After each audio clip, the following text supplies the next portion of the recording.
Remember when Hollywood spent 90 minutes making you fall in love with two people who never shared a scene, and then gave them 4 minutes at the end to actually meet? And that was somehow all it needed? Well, that was Sleepless in Seattle, Nora Ephron's 1993 romantic comedy about a widower who couldn't move on, a reporter who couldn't let go, and a movie that somehow convinced an entire generation that this was destiny. Tom Hanks played widower Sam Baldwin, who broadcast his sadness to a late-night radio audience that hadn't asked for it. Meg Ryan played Annie Reed, a woman who heard him do exactly that, and then spent the rest of the film deciding what to do about it.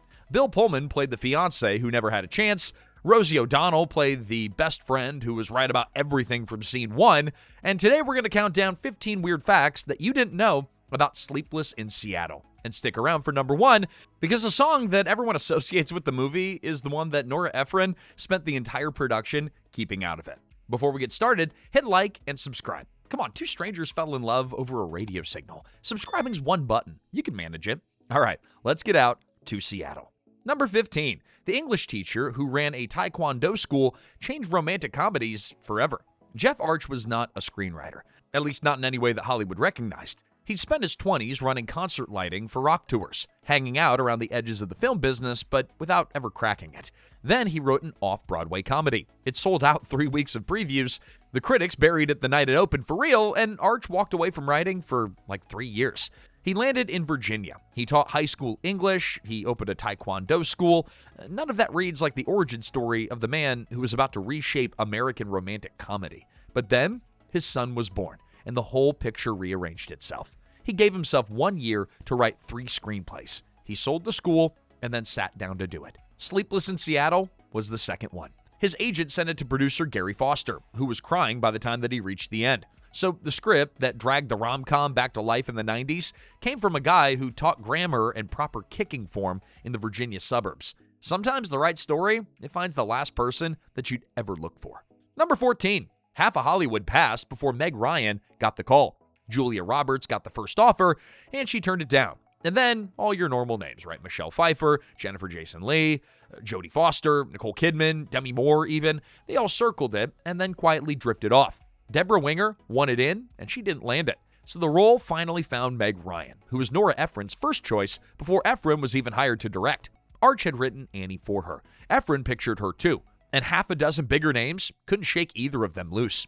The role of Sam took the scenic route, originally written with Kevin Costner in mind, and then handed to Ryan's own husband, Dennis Quaid, who was attached to play her love interest. We'll get to exactly how that conversation went here in a bit. So the most beloved screen couple of 1993 wasn't assembled so much as survived a year of near misses. Kim Basinger looked at the movie about 2 people who fell in love without meeting and then decided that the whole thing was ridiculous. She watched it make $228 million. Tough one there, Kim. Number 13, Tom Hanks got the first Jonah fired and then owned up to it. Nathan Watt was 8 years old, the casting director's adorable favorite, and Nora Ephron's first pick to play Jonah. They got him in costume, they rolled cameras, started shooting, and a few days later, he was gone. The part the kid never deserved the blame for, it was Tom Hanks. Tom Hanks found him distracting. The boy kept running his lines off camera while Hanks was trying to act in scenes that the kid wasn't even in. And Hanks, by his own admission years later, was being a diva about it. He copped to prowling the set as a cranky actor and asked why the 8-year-old had so many of the good lines.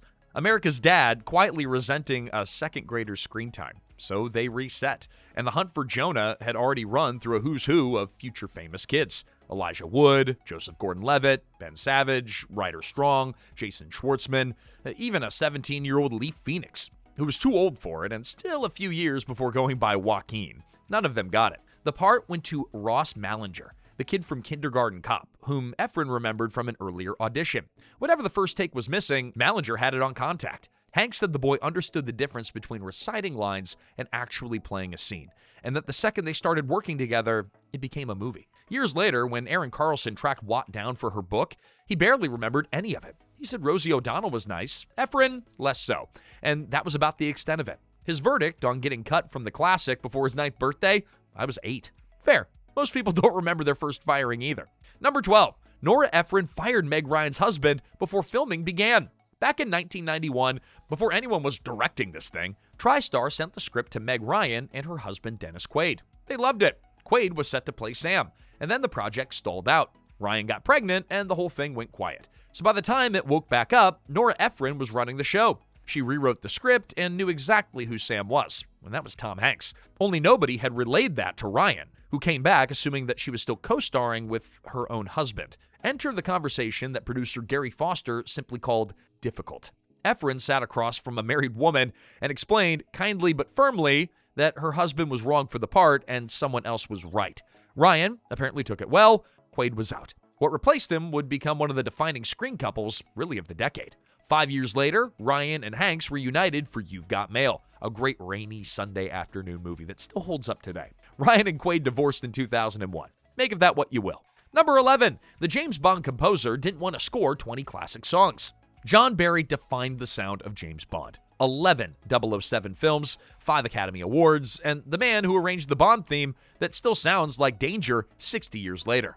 He just landed another Oscar nomination, this one for Richard Attenborough's Chaplin. That was when Nora Ephron hired him to score Sleepless in Seattle. Then Ephron handed him a list, 20 songs from the American Songbook, all licensed, all locked, all going into the film no matter what he wrote around them. Barry quit. He wanted to compose a score, not stitch original music around 20 recordings that somebody else had already made. The two jobs couldn't coexist, and he had zero interest in haggling over it. So the gig went to Mark Shaiman, who'd made his name arranging for Bette Midler and Billy Crystal. Not by any obvious measure John Barry's heir. He walked in and made it work anyway. His song for the film, A Wink and a Smile, landed an Oscar nomination. Harry Connick Jr. is great.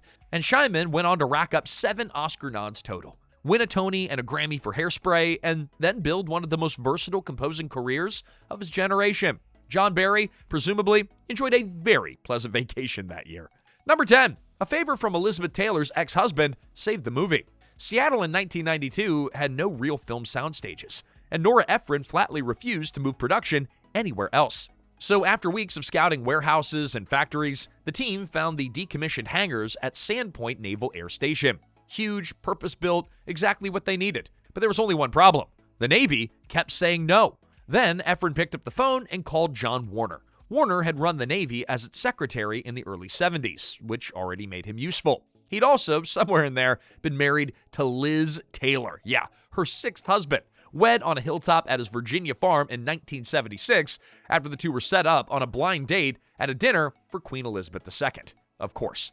That's a sentence that deserves a second read, but I'll just let it sit there. They divorced in 1992, and Liz Taylor said that she couldn't take the loneliness of life as a senator's wife. So Warner made one call, and the Navy said yes, which is how the most iconic sets in a movie about destiny got greenlit by Elizabeth Taylor's ex-husband. Number 9, a convicted felon approved the most romantic shot in the film.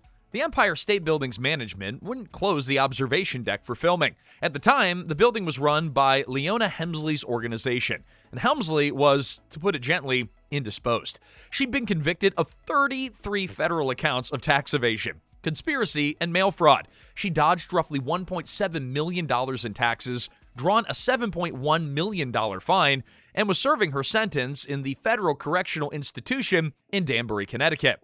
So Ephron called a publicist friend who happened to represent Helmsley. The publicist drove out to the prison and put the question to her directly. Helmsley said yes, but only for 6 hours. That was the whole window. In those 6 hours, the crew grabbed the aerial helicopter shot, the lobby scene with Annie arriving, and Jonah pacing the observation deck asking strangers if they were Annie. The actual reunion, the one that everyone remembers, was recreated later on a Seattle soundstage. So the observation deck finale of a movie about destiny and romantic faith was personally signed off by a woman doing federal time for tax fraud. Destiny? It works in mysterious ways. Number 8. They shipped the same door 2,500 miles for a shot that only lasts a few seconds. Now, early in the film, Annie walks out a door in Baltimore, and a beat later, Sam steps out of what looks like the exact same door in Seattle. It's a quiet visual argument. Now, these two are already living parallel lives, and the movie connects them long before they connect themselves. To pull it off, the production did what any calm and measured filmmaking operation would do. They used the literal same door on both coasts. They shipped it clear across the country so they could shoot the second half. Ephron called it a moment where they really went for it. They actually shipped the door from one city to the other. It only works if it's truly the same door. So editor Robert Reiner and Ephron built the match on purpose. And the framing had to line up from both coasts or the whole cut falls apart. They made it the same door. Problem solved. Now, most viewers clock the edit and they never catch the trick, which seems to be exactly how Ephron wanted it. Her word for the whole movie was timeless. And timeless things don't announce themselves. They sit there until you're ready to see them. So after this, you're going to go back and watch that movie again, and you won't be able to unsee it. Yeah, you're welcome. Quick pause. Are you Team Walter or Team Sam? And if you're new here, hit like and subscribe, because we do this every day for the movies that you grew up with. So make sure that you ring the bell so we don't have to go searching across the coast to find you.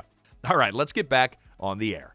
Number 7. Tom Hanks improvised a scene just to mock his real-life wife. Rita Wilson has been married to Tom Hanks since 1988. In Sleepless in Seattle, she plays Susie, Sam's sister, a role that she more or less backed into. She'd actually auditioned for Becky, even telling Ephron at the party that if Carrie Fisher wasn't getting that part, she'd love a crack at it herself. But Becky went to Rosie O'Donnell. Wilson got Susie instead, which came with one of the best monologues in the whole script. That monologue is a famous one. Susie tearfully recapping the ending of An Affair to Remember, while Sam and her husband, Greg, look on. Ephron was a stickler for her own dialogue, but Wilson quietly ad-libbed the very last beat, the part about how the two characters look at each other and just know. She didn't warn anyone. Ephron kept it, and it set off a chain reaction. Watching his wife fall apart over a 1957 romance, Hanks and co-star Victor Garber improvised their own response right there, collapsing into fake sobs over The Dirty Dozen, a 1967 war movie, mourning the death of Trini Lopez with the exact theatrical anguish that Susie had just delivered. A grown man parody crying over a war film to mock the woman crying over a love story. And the woman was his actual wife. Ephron kept that too. Now, it plays as well as it does because none of it was invented. Hanks is needling his real wife with the ease of a man who's done it across the breakfast table 1,000 times. And Wilson is wearing that precise, weary look of someone who's been on the receiving end for years. You can't manufacture that, and they didn't have to. Number 6, the last person you'd expect shot this movie. Sven Nykvist was born in Sweden in 1922 and spent the defining stretch of his career as Ingmar Bergman's cinematographer. The Virgin Spring, Cries and Whispers, Fanny and Alexander, and a dozen other films that you watched in a college class and you never quite shook. He got 2 Academy Awards and became the first European cinematographer admitted into the American Society of Cinematographers. By 1992, he was nearly 70, and he photographed some of the most demanding, existentially serious films ever made. Then, Nora Ephron hired him to make Seattle look like longing. And he said, sure, why not? Or however you say that in Swedish. His reputation ran on naturalism and speed. Ephron marveled that Nykvist could light an entire scene in as little as 6 minutes. Soft, unfussy light that did the emotional work without ever calling attention to itself. Ephron had her own color logic for the film, too, holding back red through the first hour and then letting it bleed once Sam and Annie nearly cross paths, and then keeping blue off the screen almost entirely. Nykvist's job was to make sure that all of that felt like it was simply how the world looked. He did. The same year that he shot Sleepless, Nykvist also photographed What's Eating Gilbert Grape, an early breakout role for Leo DiCaprio. So the man who spent decades capturing Bergman's existential despair spent 1992 splitting his time between a teenager about to become one of the generation's biggest stars and the job of making Tom Hanks look impossibly handsome on a houseboat. Bergman would probably have something withering to say about that. Number 5, Parker Posey's Sleepless in Seattle debut lasted until the edit. Parker Posey shot a small role in Sleepless in Seattle, one of the women moved by Sam's late-night radio confession. But then, the scene got cut. This was early in her film career, and losing a part in a big Tom Hanks movie could have stung. But instead, Ephron sent her a personal note explaining the cut had nothing to do with her, and by Posey's account, calling her a gifted comedienne, something she said no one had ever called her before. Most actors whose scenes hit the cutting room floor never heard a word from the director. Posey got a compliment in writing, and Ephron meant it. She brought Posey back for Mixed Nuts the next year, and then wrote a part specifically for her in You've Got Mail in 1998.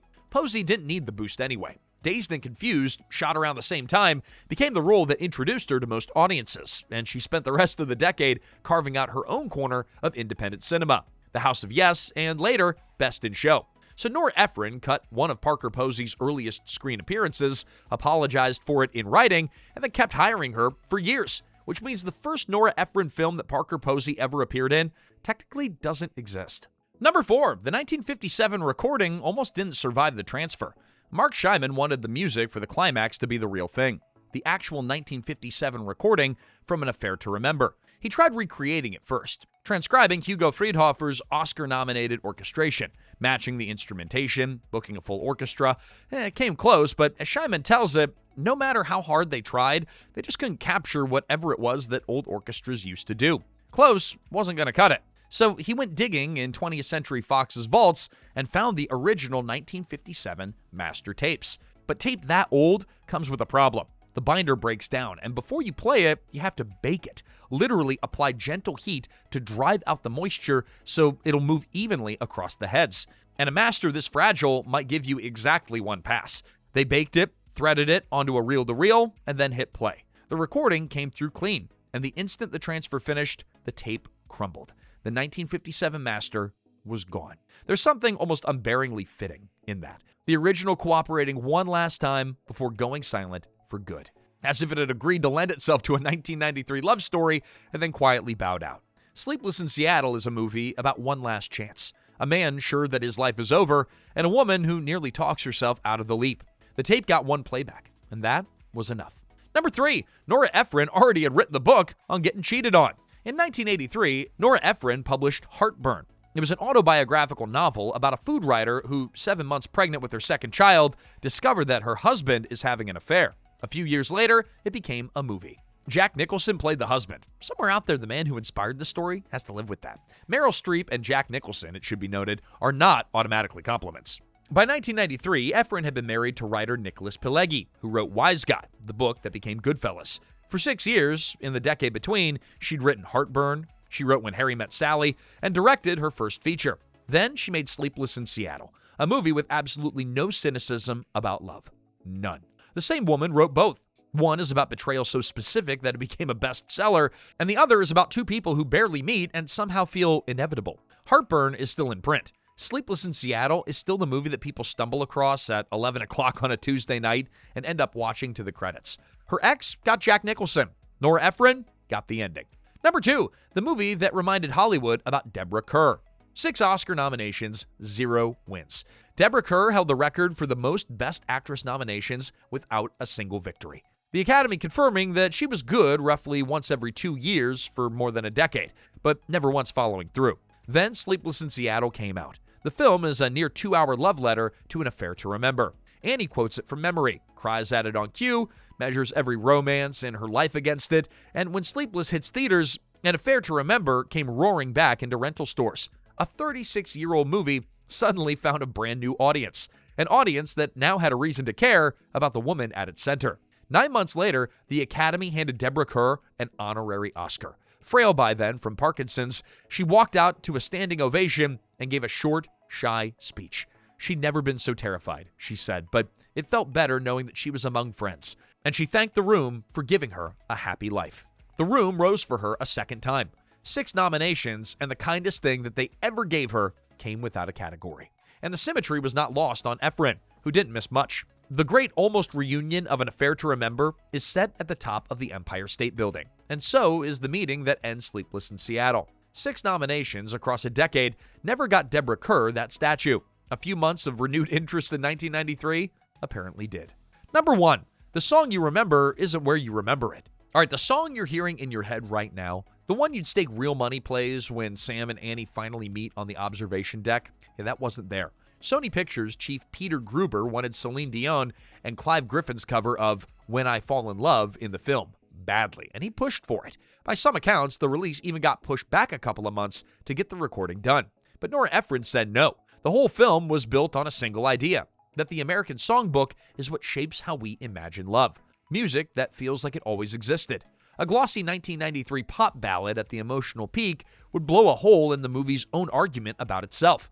Ephron understood that completely, and she had zero interest in negotiating it. So she dropped Jimmy Durante's Make Someone Happy into the actual climax, and didn't mention it to the studio. The Dion track? Well, she buried it deep in the end credits. Technically in the film, on the soundtrack album, and eventually a Grammy winner, but it was placed exactly where anyone who walked out as the credits rolled would never hear a note of it. Even Mark Shaiman, the composer that she trusted the most, got the same treatment. He wrote original music for the opening funeral scene. Ephron swapped it for Nat King Cole's Stardust, and even Shaiman had to admit that there was nothing like Stardust. Her version was Total, and the studio figured that out about 2 months after one Grammy too late. The song that everyone associates with Sleepless in Seattle is the exact song that Nora Ephron spent the entire production keeping out of Sleepless in Seattle, and it's been sitting in the credits this entire time. She chose an old man singing instead. She won. And there you have it, everyone. 15 weird facts about Sleepless in Seattle. Which one got you? Drop it in the comments and share this with someone who swears that their favorite part is when that Celine Dion song plays. It doesn't. It never did. Also, be sure to like, subscribe, and ring that bell. And until next time, I hope you all have someone who makes you feel like magic and coming home. This is Remember When.